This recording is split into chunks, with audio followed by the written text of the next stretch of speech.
우린 6개월을 기다려야 하는데 한국에선 하루라니 믿을 수가 없었죠. 영국에선 무려 6개월이 걸린다던 과정이 한국에선 단 하루 만에 끝나버린 겁니다. 학생들은 입을 다물지 못했고 교사들조차 카메라 앞에서 고개를 저었습니다. 이게 진짜 가능해? 외국 기자들의 탄식이 쏟아졌습니다.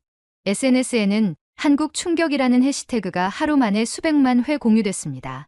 세계 언론은 이 사건을 긴급 속보로 내보내며 상식을 뒤집은 장면이라 보도했습니다. 과연 영국 학생들을 무너뜨린 한국 수학여행의 진실은 무엇이었을까요? 본격적인 이야기에 앞서 구독과 좋아요로 응원해주시면 큰 힘이 됩니다. 지금부터 이야기 시작합니다. 안녕하세요. 저는 리처드 하퍼입니다. 25년간 세인트 메리 고등학교에서 역사를 가르쳐온 48세 교사죠. 3월 첫째 주 금요일 오후 4시 32분, 제 인생을 바꾼 그 전화를 받기 전까지 저는 평범한 영국 교사였습니다. 교무실에 울린 내선 전화 소리가 유독 급박하게 들렸어요. 수학이 넘어 존슨 교장의 목소리에는 흥분과 당황이 뒤섞여 있었습니다. 급히 교장실로 오라는 말에 복도를 뛰어갔어요. 평소 차분하던 교장이 책상 앞을 왔다 갔다 하며 손에 든 공문서를 흔들고 있더군요. 그 순간 저는 심상치 않은 기운을 감지했습니다. 교장이 제게 건넨 공문서를 보는 순간 깜짝 놀랐어요. 런던 주재 한국문화원과 삼성 UK의 공동명의였습니다. 제목을 읽으며 눈을 의심했죠. 영국 고등학교 한국문화교육 프로그램 전액 지원 제안서라고 적혀 있었거든요. 존슨 교장이 흥분된 목소리로 설명했어요. 한국 정부가 영국 내 5개 고등학교를 선정해서 한국 수학여행을 전액 지원하겠다는 제안이 왔다는 겁니다. 항공료, 숙박비, 식비는 물론 현지 가이드와 통역까지 모두 무료라고 했어요. 조건은 단 하나, 돌아와서 경험담을 지역 언론에 보고하는 것뿐이었습니다. 저는 의심스러웠어요. 세상에 공짜가 어디 있습니까? 왜 하필 우리 학교를 선정했는지도 의문이었죠. 교장은 서류를 뒤적이며 답했습니다. 우리 학교가 25년간 유럽만 고집해온 보수적 성향 때문에 오히려 선정됐다는 거예요. 한국문화원 측에서는 이런 학교야말로 진짜 변화를 보여줄 수 있다고 판단했다고 했습니다. 그런데 더 놀라운 사실이 있었어요. 이 제안이 온 배경에는 충격적인 사건이 있었습니다. 지난달 맨체스터의 한 고등학교가 자비로 한국 수학여행을 다녀왔는데 그 후기가 영국 교육계에 파장을 일으킨 거예요. 학생들이 한국의 교육 시스템과 문화에 완전히 매료되어 돌아왔다는 겁니다. 교장이 유튜브 영상을 틀어줬어요. 맨체스터 학교 학생들이 올린 한국 여행 후기였습니다. 한국 고등학교 시설에 감탄하고 디지털 수업 환경에 놀라워하는 모습이 담겨 있었어요. 심지어 한국 의료 시스템을 체험한 학생의 증언도 있었습니다. 충격적이었어요. 그 영상이 조회수 50만을 넘기면서 한국 정부가 움직인 겁니다. 영국 학생들의 생생한 반응을 보고 더 많은 영국 학교들에게 기회를 제공하기로 한 거죠. 우리 학교는 그 첫 번째 대상이었습니다. 하지만 여기서 문제가 터졌어요. 이미 3년째 계약을 맺어온 프랑스 여행사 측에서 항해 전화를 걸어온 겁니다. 갑작스런 계약 변경은 신의에 어긋난다며 법적 조치까지 언급했어요. 교장의 얼굴이 하얗게 질렸습니다. 더 큰 문제는 학교 이사회였어요. 보수적인 이사들이 왜 갑자기 아시아로 방향을 틀려고 하느냐며 강하게 반발했습니다. 특히 윌리엄스 이사장은 전통 있는 유럽 문화권 교육을 포기할 수 없다며 경로했어요. 그날 저녁 긴급 교직원 회의가 열렸습니다. 찬반 의견이 팽팽히 맞섰어요. 젊은 교사들은 새로운 기회라며 찬성했지만 베테랑 교사들은 검증되지 않은 모험이라며 반대했습니다. 저는 그 한가운데서 고민에 빠졌어요. 수학교사 마틴이 중요한 정보를 제공했습니다. 한국이 PISA 수학 성적에서 세계 2위를 기록했다는 거예요. 영국은 18위에 불과했죠. 이 말에 몇몇 교사들의 표정이 바뀌었습니다. 그때 예상치 못한 전화가 걸려왔어요. 맨체스터 고등학교 교장 선생님이었습니다. 한국 여행이 학교 역사상 최고의 교육적 경험이었다며 적극 추천한다고 했어요. 학생들이 돌아온 후 학습 의욕이 크게 향상됐다는 구체적 사례까지 들려줬습니다. 회의는 자정까지 이어졌어요. 결국 교장이 결단을 내렸습니다. 한국행을 결정한다고 선언했어요. 단 학부모 동의가 전제 조건이라고 못 박았습니다. 그 순간 저는 예감했어요. 다음 주 월요일 오전 첫 번째 학부모에게 전화를 걸기 시작했습니다. 젠킨스 부인이 첫 번째였어요. 전화 너머로 들려온 그녀의 반응은 예상 그대로였습니다. 왜 갑자기 아시아냐며 펄쩍 뛰더군요. 하지만 정말 놀라운 건 그 다음이었습니다. 스미스 부인은 오히려 반겼어요. 요즘 딸이 케이팝에 빠져 있어서 한국에 관심이 많다는 거예요. 이런 기회가 오히려 감사하다고 했습니다. 그날 하루 종일 28명의 학부모에게 전화를 걸었어요. 반응은 극명하게 갈렸습니다. 하지만 반대파의 반발이 예상보다 훨씬 격렬했어요. 젠킨스 부인은 전화를 끊기 전에 다른 학부모들과 함께 대응하겠다고 으름장을 놓았습니다. 윌슨 씨는 아예 교육청에 신고하겠다며 협박했어요. 주말 동안 반대파 학부모들이 SNS로 조직화되고 있다는 소식이 들려왔습니다. 월요일에 학교 앞에서 시위를 하겠다는 계획까지 세운다는 거예요. 저는 일요일 밤 잠을 이룰 수 없었습니다. 정말 상상도 못한 일이 벌어지려 하고 있었거든요. 이 결정이 학생들의 인생을 바꿀 거라는 사실을 아무도 몰랐습니다. 출발 2주 전 월요일 아침 7시 30분, 학교 앞에 30여 명의 학부모들이 몰려들었습니다. 피켓을 든 채 한국 수학여행 취소를 요구하는 시위였어요. 제가 학교에 도착했을 때 이미 지역 신문 기자까지 와 있더군요. 카메라 플래시가 터지는 소리에 제 속이 철렁했습니다. 젠킨스 부인이 확성기를 들고 외쳤어요. 왜 검증되지 않은 위험한 나라로 아이들을 보내려 하느냐고 했습니다. 북한과 가까운 곳이라며 안전을 걱정했죠. 다른 학부모들도 왜 전통 있는 유럽 대신 아시아냐며 목소리를 높였어요. 그런데 정말 예상치 못한 일이 벌어졌습니다.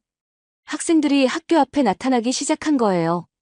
한국행을 지지하는 학생들이었죠.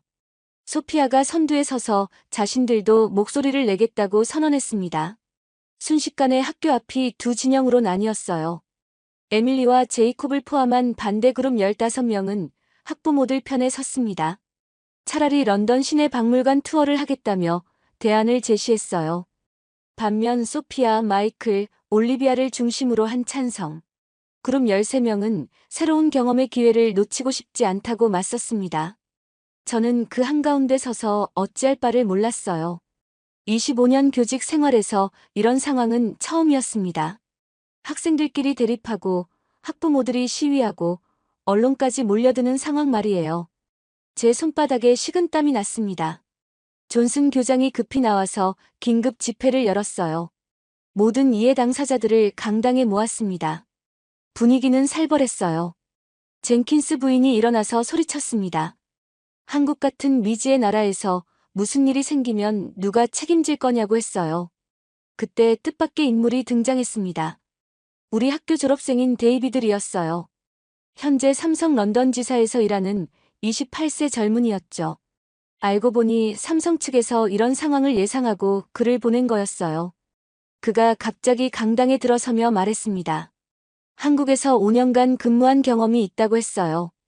데이비드의 증언이 분위기를 바꿨습니다. 한국이 얼마나 안전하고 선진적인 나라인지 실제 경험담을 들려줬어요. 의료 시스템, 교통, 치안 모든 면에서 영국보다 뛰어나다고 했습니다. 학생들의 눈이 반짝이기 시작했어요.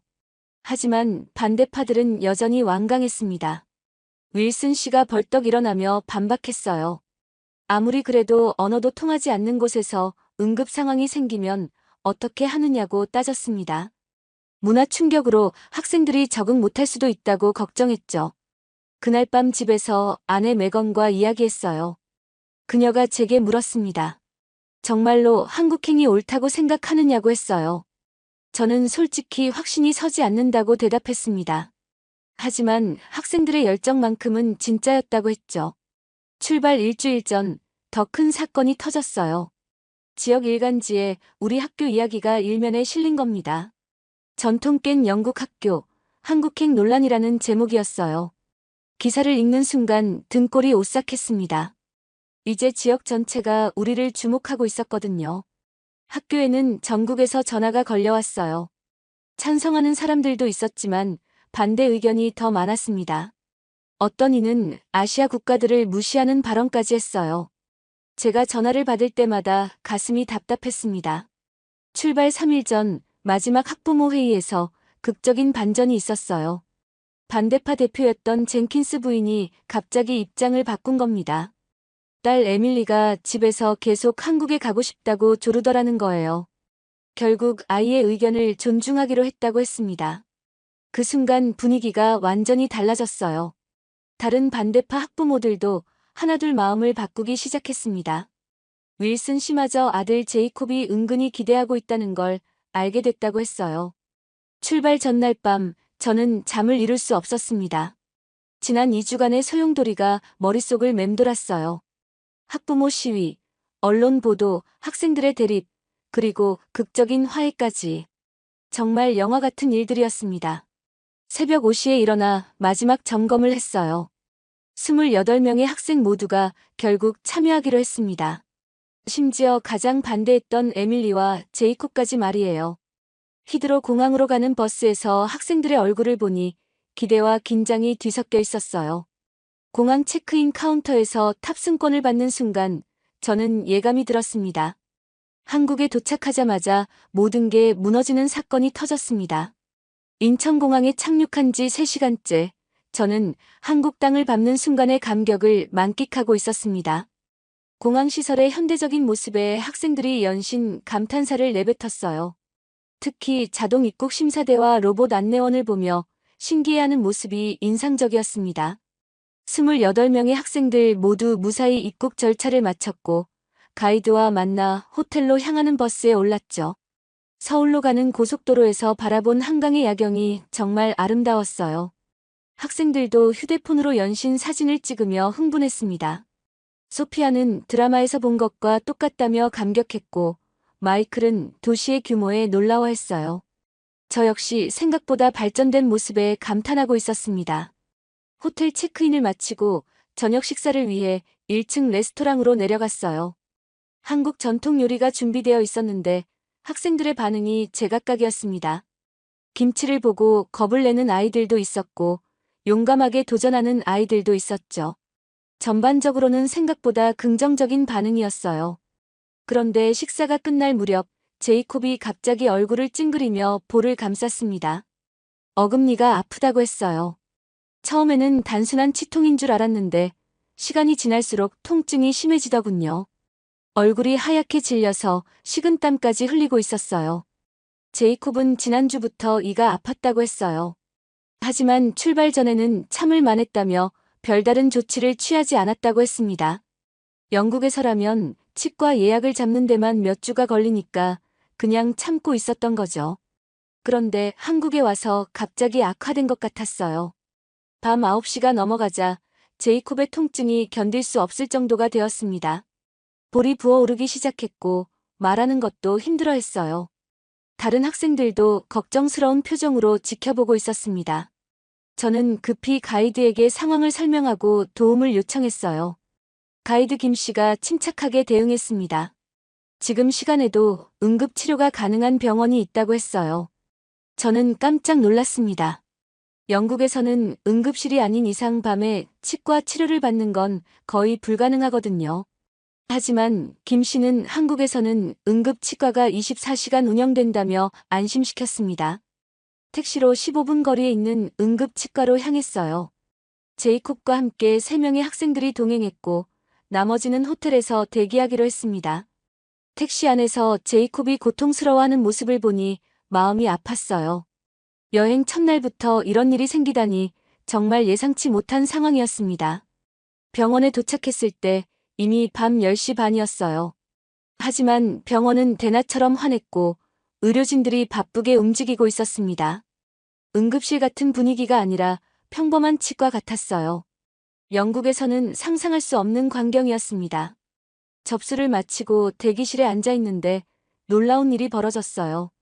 불과 10분 만에 제이콥이 진료실로 불려 들어간 겁니다. 영국의 NHS 시스템에서는 응급 상황이 아닌 이상 최소 몇 시간은 기다려야 하는데 말이에요. 저는 속으로 감탄했습니다.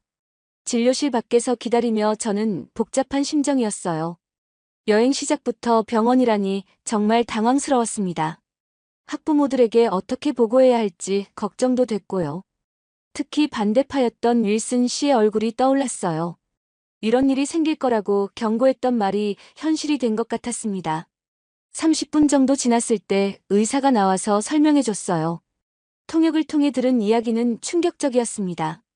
사랑니가 염증을 일으켜서 즉시 발치가 필요하다는 거예요.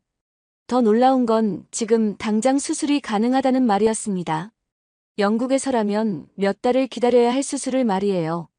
제이콥도 의외로 차분했어요.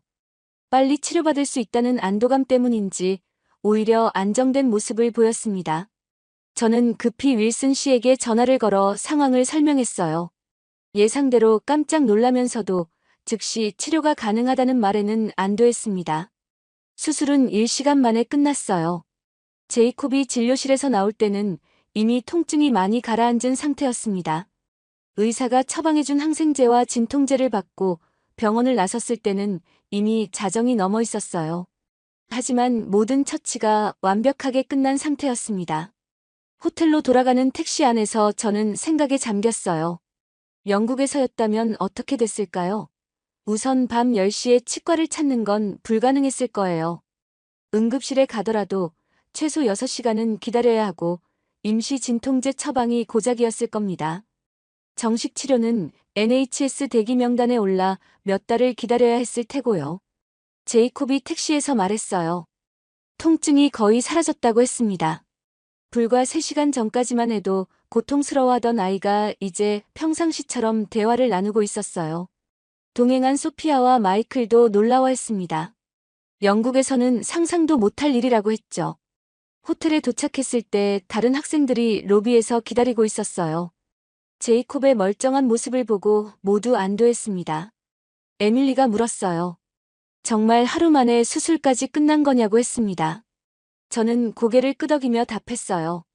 한국의 의료 시스템이 우리가 생각했던 것보다 훨씬 앞서 있다고 했죠. 방으로 올라가며 저는 한 가지 깨달았습니다.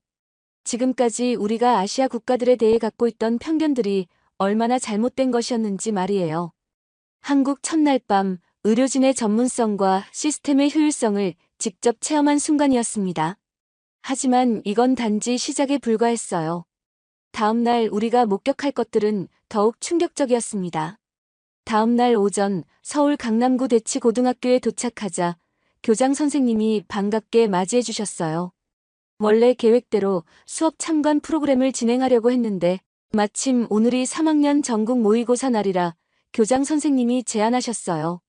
수업 참관 전에 영국 학생들도 한국 모의고사를 체험해보는 게 어떻겠냐고 했습니다. 점수는 상관없고 한국 교육 시스템을 이해하는 차원에서 말이에요. 학생들의 얼굴에 긴장감이 스쳤습니다. 에밀리가 제게 속삭였어요. 정말 시험을 치러야 하냐고 했습니다. 오전 9시 정각 28명의 영국 학생들이 각각 다른 교실로 배정되었어요. 한 교실에 영국 학생 2~3명씩 한국 학생들과 섞여 앉게 된 거죠. 저는 복도에서 상황을 지켜보며 가슴이 두근거렸습니다. 과연 우리 아이들이 어떻게 해낼까 싶었거든요. 시험 문제지가 배부되는 순간 제가 창문 너머로 본 광경은 충격적이었어요. 수학 문제지를 받은 제이콥의 얼굴이 하얗게 질린 거였습니다. A사 용지 8장에 빼곡히 적힌 문제들을 보고 있는 모습이었죠. 마이클도 비슷했어요. 영어 문제지인데도 당황하고 있더군요. 하지만 30분이 지나자 놀라운 일이 벌어졌습니다. 올리비아가 있는 교실에서 웃음소리가 들려온 거예요. 나중에 안 일이지만 영어 지문 중에 셰익스피어 작품이 나왔는데 올리비아가 그 부분을 한국 학생들에게 설명해줬다는 겁니다. 순간 시험장이 아니라 문화교류의 현장이 된 거죠. 더 흥미로운 건 수학 시간이었어요. 에밀리는 영국에서 수학 최우등생이었는데 한국 기하 문제 앞에서 완전히 멈춰버린 거예요. 반면 옆에 앉은 한국 학생은 5분 만에 문제를 풀어내더군요. 그 순간 에밀리의 자신감이 흔들리는 게 보였어요. 점심시간에 학생들이 몰려와서 하소연했습니다. 소피아는 한국어 문제를 보고 아예 포기했다고 했어요. 하지만 재미있는 건 과학 문제였습니다. 공식은 똑같은데 접근 방식이 완전히 달랐다는 거예요. 한국 학생들은 암기를 기반으로 한 빠른 계산을, 영국 학생들은 논리적 사고를 중시했죠. 오후 시험이 끝나고 채점 결과가 나왔을 때는 모두가 깜짝 놀랐어요. 예상외로 몇 명의 영국 학생들이 좋은 점수를 받았거든요. 특히 창의적 글쓰기 문제에서 톰이 전교 3등을 했다는 겁니다. 한국 학생들이 박수를 쳐주며 감탄했어요. 하지만 충격적인 건 전체적인 결과였습니다. 평균 점수에서 한국 학생들이 압도적으로 앞섰어요. 특히 수학과 과학에서는 비교 자체가 무의미할 정도였죠. 에밀리가 제게 말했어요. 자신이 영국에서는 수학 천재라고 생각했는데 여기서는 평범한 학생도 못 된다고 했습니다. 그런데 점심시간에 정말 흥미로운 일이 벌어졌어요. 한국 학생들이 시험 문제를 놓고 열띤 토론을 벌이고 있는 거였습니다. 특히 수학 문제 중 하나를 두고 서로 다른 풀이법을 제시하며 논쟁했어요. 마치 축구 경기를 보듯 흥미진진하게 수학을 논하는 모습이었습니다. 영국 학생들은 이런 광경을 처음 봤어요. 마이클이 말했습니다. 영국에서는 시험 끝나면 모두 잊어버리는데 여기서는 오히려 더 열심히 토론한다고 했어요. 한국 학생 중 한 명인 김민준이 설명해줬습니다. 틀린 문제를 그냥 넘어가면 다음에 또 틀리니까 완전히 이해할 때까지 논의한다는 거였어요. 더 놀라운 건 학교 시간이었어요. 시험이 끝났는데도 대부분의 한국 학생들이 집에 가지 않고 자습실로 향하는 거였습니다. 오늘 못 푼 문제들을 복습하고 내일 시험 준비를 한다는 거죠. 제이콥이 감탄하며 말했어요. 영국에서는 상상할 수 없는 열정이라고 했습니다. 그날 저녁 호텔에서 학생들과 이야기를 나눴어요. 모두들 복잡한 심정이었습니다. 한국 학생들의 학습 능력에는 감탄했지만 그들이 치러야 하는 대가에는 안타까워했어요. 에밀리가 말했어요. 자신의 자만심이 완전히 깨졌다고 했습니다. 하지만 가장 인상 깊었던 건 한국 학생들의 태도였어요. 영국 학생들을 이기고도 전혀 자랑하지 않았습니다. 오히려 영국 교육의 창의성을 부러워했죠. 서로 다른 장점을 인정하는 성숙함이 있었어요. 버스에서 돌아오며 저는 깨달았습니다. 교육에는 정답이 없다는 걸 말이에요. 한국의 치열함과 영국의 자유로움, 둘 다 각각의 가치가 있다는 것을요. 교육 충격이 끝나기도 전에 우리는 전혀 다른 차원의 한국을 마주했습니다. 그날 저녁 7시 경복궁 정문 앞에 도착했을 때 저는 숨이 멎을 뻔했습니다. 어둠 속에서 은은하게 빛나는 궁궐의 모습이 정말 환상적이었거든요. 28명의 학생들도 일제히 탄성을 내질렀어요. 소피아가 제일 먼저 말했습니다. 마치 동화 속 궁정 같다고 했어요. 야간 조명이 한국 전통 건축의 아름다움을 더욱 돋보이게 만들고 있었습니다. 가이드가 우리에게 스마트폰 앱을 다운로드하라고 했어요.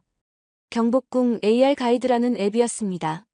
처음에는 단순한 안내 앱인 줄 알았는데 첫 번째 건물에 도착해서 앱을 켜는 순간 모든 게 달라졌어요. 스마트폰 화면을 통해 보니 500년 전 조선시대 궁궐의 모습이 생생하게 재현되는 거였습니다. 광화문을 지나며 앱을 작동시키자 화면에 조선시대 왕의 행차 모습이 나타났어요. 가마를 탄 왕과 수많은 신하들이 행렬을 이루며 지나가는 장면이었습니다. 마이클이 깜짝 놀라며 소리쳤어요. 정말로 왕이 눈앞을 지나가는 것 같다고 했습니다. 제이콥도 휴대폰을 이리저리 돌리며 신기해했어요. 근정전에 도착했을 때는 더욱 놀라운 경험이 기다리고 있었어요. AR 앱이 조선시대 조정회의 장면을 보여줬습니다. 왕이 용상에 앉아있고 신하들이 줄지어 서서 절을 하는 모습이었죠. 심지어 음성까지 나와서 조선시대 언어를 들을 수 있었어요. 에밀리가 감탄하며 말했습니다. 영국 박물관은 정적인데 여기는 역사가 살아있다고 했어요. 사정전에서는 왕의 일상생활을 엿볼 수 있었어요. 왕이 신하들과 식사하는 모습, 책을 읽는 모습, 가족들과 시간을 보내는 모습까지 세세하게 재현되어 있었습니다. 톰이 놀라워하며 말했어요. 마치 타임머신을 탄 것 같다고 했습니다. 500년 전 이 자리에서 실제로 벌어졌던 일들을 눈으로 보고 있으니 정말 신기했죠. 가장 인상 깊었던 건 경회로에서의 체험이었어요. 연못에 비친 달빛과 누각이 어우러진 풍경 자체도 아름다웠지만 AR로 본 조선시대 연애 장면은 정말 압권이었습니다. 왕과 신하들이 시를 읊고 음악을 연주하며 풍류를 즐기는 모습이 생생하게 펼쳐졌어요. 올리비아가 감동하며 말했습니다. 드라마에서만 보던 장면들이 실제로 벌어졌던 곳이라니 믿어지지 않는다고 했어요. 한국 역사에 대해 아무것도 몰랐는데 이렇게 체험하니 흥미로워진다고 했습니다. 다른 학생들도 비슷한 반응이었어요. 저 역시 깊은 감동을 받았습니다. 25년간 역사를 가르쳐 왔지만 이런 방식으로 역사를 체험해 본 적은 없었거든요. 영국의 박물관들은 유물과 설명문으로만 과거를 보여주는데 여기서는 정말로 그 시대 속으로 들어간 듯한 느낌이었어요. 특히 인상 깊었던 건 기술과 전통의 조화였습니다. 최첨단 AR 기술을 이용해서 500년 전 전통을 재현하는 발상 자체가 놀라웠어요. 현대 기술이 역사를 더욱 생생하게 만들어주는 경험이었습니다. 마치 과거와 현재가 하나로 연결되는 느낌이었죠. 궁궐을 둘러보는 2시간 동안 학생들은 계속 감탄사를 연발했어요. 한국에 대한 선입견이 또 하나씩 무너지는 순간들이었습니다. 아시아 국가의 역사가 이렇게 웅장하고 아름다울 줄은 몰랐다는 반응이었어요. 가이드가 마지막으로 설명해줬습니다. 이 AR 시스템을 개발하는 데 3년이 걸렸고 역사학자들과 IT 전문가들이 협력해서 만들었다고 했어요. 정확한 고증을 바탕으로 재현했기 때문에 교육적 가치도 높다고 했습니다. 버스로 돌아가는 길에 학생들이 흥분 상태였어요. 제이콥이 말했습니다. 이런 기술이 영국에도 있으면 좋겠다고 했어요. 웨스트민스터 사원이나 버킹엄 궁전에도 적용하면 관광객들이 더 흥미로워할 거라고 했습니다. 저는 그날 밤 호텔에서 깊은 생각에 잠겼어요. 한국이라는 나라를 완전히 새롭게 보게 된 하루였습니다. 전통을 보존하면서도 현대적으로 재해석하는 능력, 기술과 문화의 조화, 이 모든 것이 인상적이었어요. 전통에 감탄한 순간 학생들은 또 다른 미래를 체험하게 됩니다. 다음 날 오후 2시 명동 쇼핑가에 도착하자마자 예상치 못한 광경이 펼쳐졌습니다. 거리 곳곳에서 영어, 중국어, 일본어가 들려왔어요.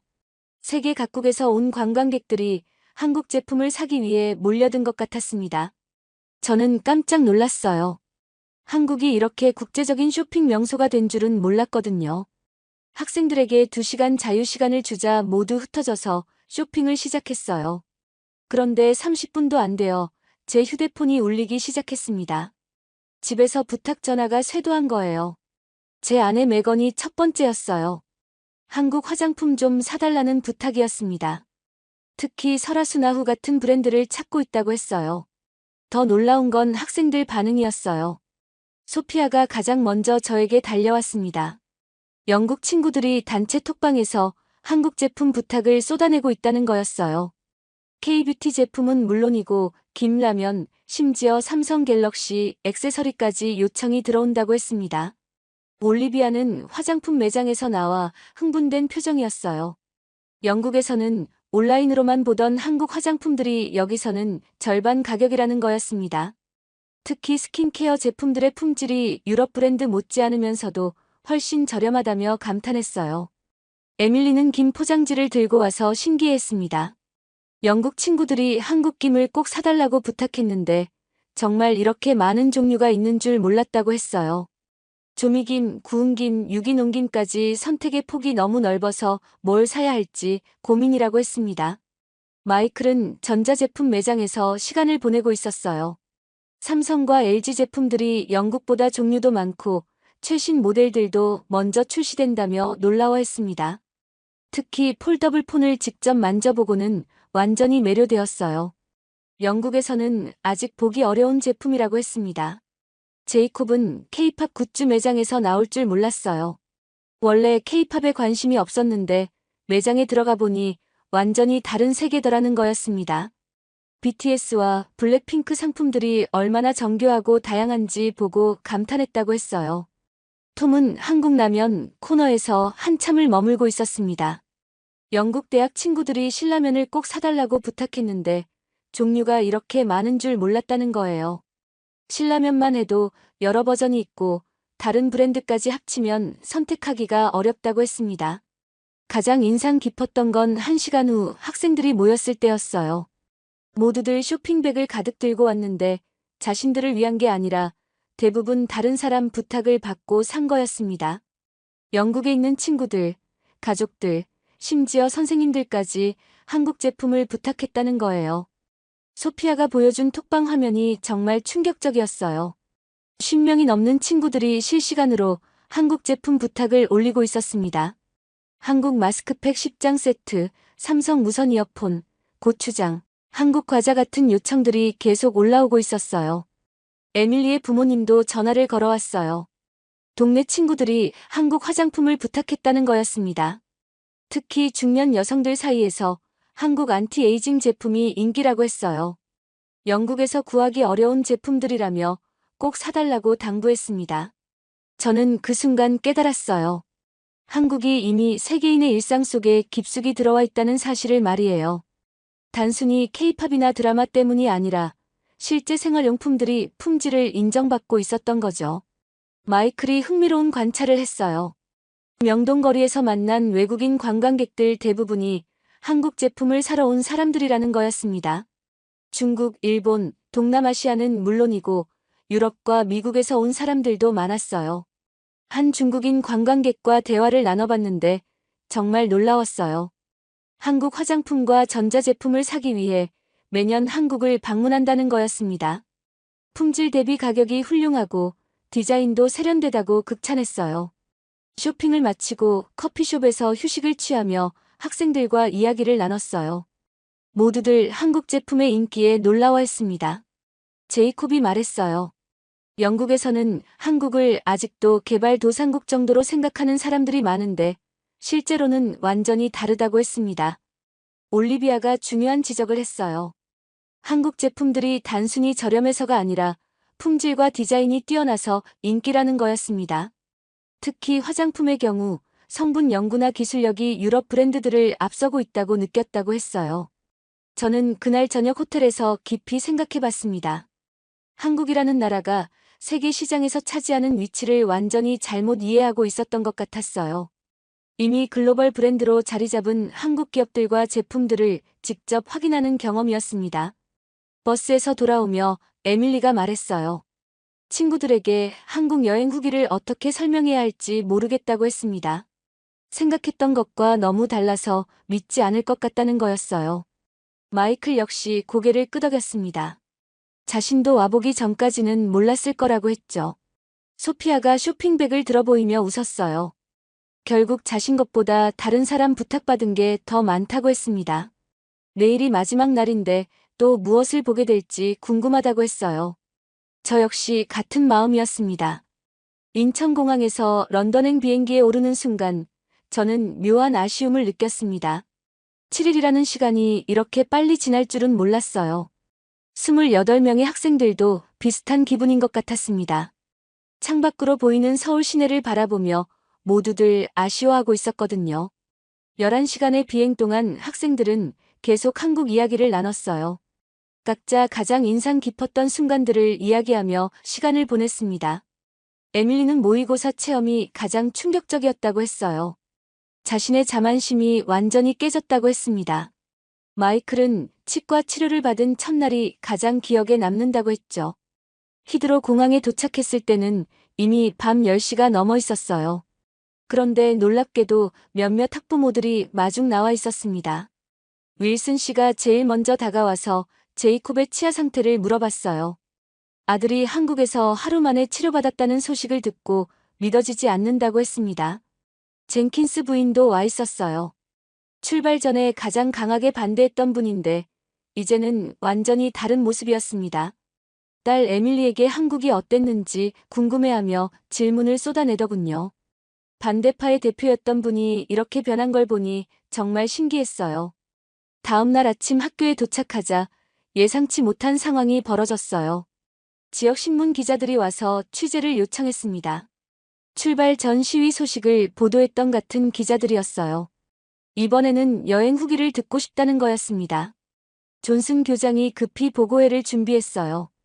오후 2시 학교 강당에서 공식 보고회가 열렸습니다. 학부모 200여 명이 참석했어요. 출발 전 반대했던 분들도 많이 오셨습니다. 저는 발표를 시작하며 긴장했어요. 과연 우리의 경험을 어떻게 설명해야 할지 고민이 됐거든요. 제가 먼저 전체적인 여행 개요를 설명했습니다. 한국의 의료 시스템, 교육 환경, 문화유산, 그리고 글로벌 영향력까지 체험한 내용들을 차례로 이야기했어요. 학부모들의 표정이 점점 진지해지는 게 보였습니다. 학생 대표로 에밀리가 발표했어요. 한국 고등학교에서 모의고사를 체험한 이야기를 했습니다. 처음에는 자신만만했지만 한국 학생들의 수준에 압도당했다고 솔직하게 털어놨어요. 하지만 그 경험이 자신을 더 겸손하게 만들었다고 했습니다. 제이콥이 치과 치료 경험을 들려줬어요. 영국에서는 몇 달을 기다려야 할 치료를 한국에서는 하루 만에 받았다고 했습니다. 학부모들이 웅성거리기 시작했어요. 특히 NHS 시스템에 불만이 많았던 분들이 크게 반응했습니다. 소피아는 경복궁 AR 체험을 소개했어요.